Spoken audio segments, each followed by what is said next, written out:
les persones amb mobilitat reduïda, les persones amb diversitat funcional, són una part molt important de la qual, quan nosaltres parlem en el pleno o parlem en les comissions de les persones amb diversitat funcional, evidentment tot el món està preocupat per les persones amb diversitat funcional, però nosaltres entenem que una cosa és preocupar-se i una altra cosa és ocupar-se.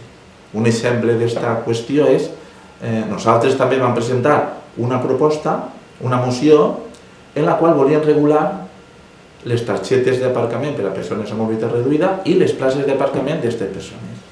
Eixa moció va ser favorable, evidentment, no pot ser d'una altra manera, per unanimitat, el qual se va crear una comissió i aquesta comissió va estar treballant.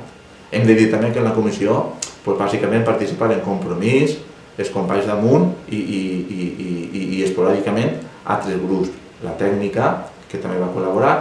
El resultat sigui que hem fet un reglament que des del nostre punt de vista i des del punt de vista de tots els que l'han llegit és un reglament pioner que està acabat des de fa, jo crec que està acabat des d'abril del 2017, estem en xinès del 2018 i aquest reglament encara no s'ha pogut dur a terme.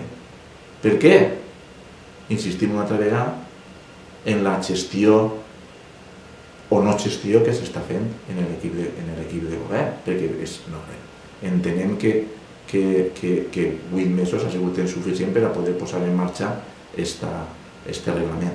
És a dir, com dia antes, n'hi ha temes que ens preocupen, però cada vegada també es tenen que ocupar.